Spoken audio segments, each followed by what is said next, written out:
Oh boy, it's happening again. This time, we're talking about Cloudflare. Big tech. What is going on? This is getting quite alarming here. There's more layoffs. More layoffs in big tech. Let's talk about it. All right, so this time we're talking about Cloudflare. Cloudflare sinks 24% after earnings as company cuts 1,100 employees due to AI changes. There's a theme here. There's a theme. Cloudflare reported first quarter earnings Thursday that beat analysts' expectations, but the company announced a 20% reduction in its workforce. Shares sank 24% on Friday.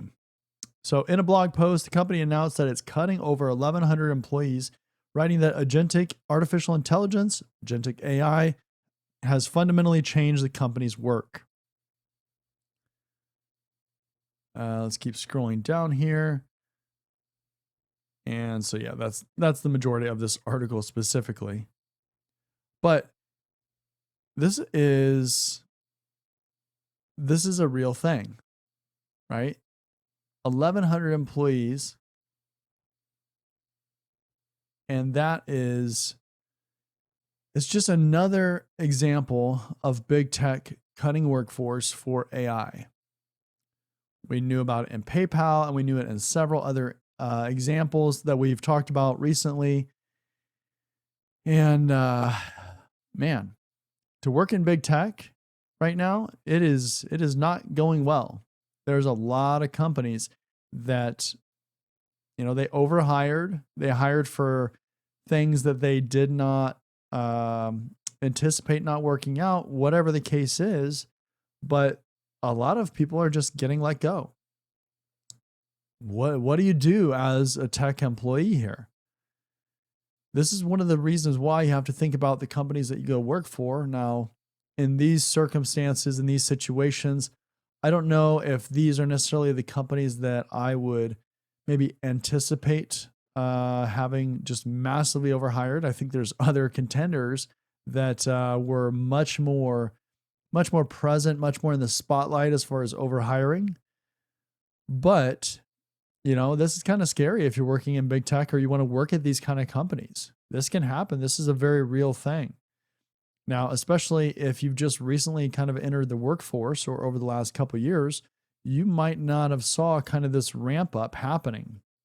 But we've seen it. If you've been here in the career field or been in the industry, been in the tech space for, let's say, 10, 15 years, then you've kind of seen this ramp up just happening and happening and happening. And inevitably, when these things happen, eventually they're just going to hit this breaking point where they just can't keep doing it based on what they're earning, based on what's happening in the market, based on technological advancements. When we're talking about what's going on right now, a lot of this is about cost-cutting measures and then trying to adopt AI and take advantage of those enhancements and those efficiency increasements and effectiveness increases with not having as many people on staff. You just don't necessarily need as many people on staff if you can use AI. And that's really, again, what we're seeing here is companies are seeing the advancements in AI and they are saying, hey, we can reduce headcount and we can really go full force into AI, try to figure out how we can use it and hopefully increase that profit margin.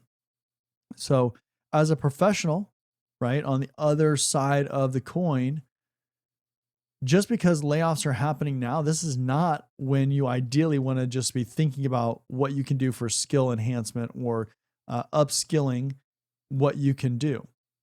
But this is a good example of why you need to do it. When you're thinking about the different skills that you need, look at job postings. Look and see what companies are hiring for. Look and see, for instance, right now, why companies are firing, why they're laying people off.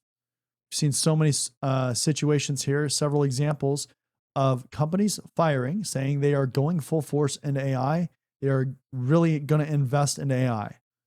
So this should be a warning sign for you, if it wasn't already, that you need to think about how you can use AI to your advantage and how you can build those skills, how you can make your skill set currently more efficient using AI. Can you get really good at creating prompts? Do you think about AI first when you're going through the problem solving process, or at least early on? Can you use that to try to generate solutions? The more effectively you can do that, even just at a baseline skill set for AI, the better off you're going to be. Certainly, there's going to be hirings for AI engineers and people that are actually developing models, developing applications that are using AI. There's going to be people that are needed for security and compliance. You have to make sure that these models aren't going crazy, that they're considering all the various things. There's metrics to measure them, to keep them secure, penetration testing the models, creating prompts to try to break the models, all that kind of stuff, right? These are all roles that are very relevant for the AI space and that you could fill if that interests you. But you just can't ignore AI right now, especially if you want to work in tech. Sorry, it's just going to be part of it. You have to get those skills. You can't fight it any longer because it's just going to continue. We're going to continue seeing some layoffs related to AI, cutbacks, because companies are finding out they can just use AI and hopefully make things more efficient, get rid of a lot of that manual work that's being done that before they would just hire people to take care of. So hopefully this has been a little bit helpful for you. I know, again, we've talked about several layoff cases that are directly linked to companies saying they're going to go into AI. So I know it's a little bit, it feels redundant because there's so many companies that seem to be doing it, and there's going to be more, right? I'm sure this is not the last time that we're going to talk about it, but it's just a wake-up call.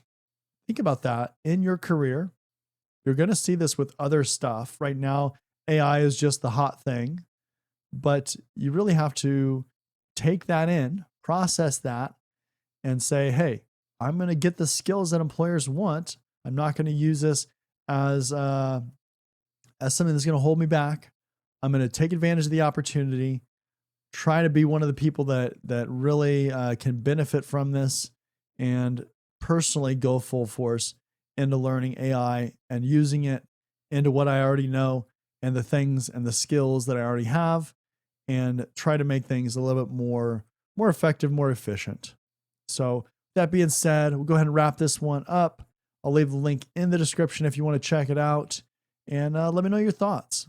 What are you thinking about all these layoffs? Are you going to go after AI? You're going to start learning more about it? Have you already been learning about it? Let me know in the comments. But we'll go ahead and wrap this up, and I'll see you in the next one. See you later.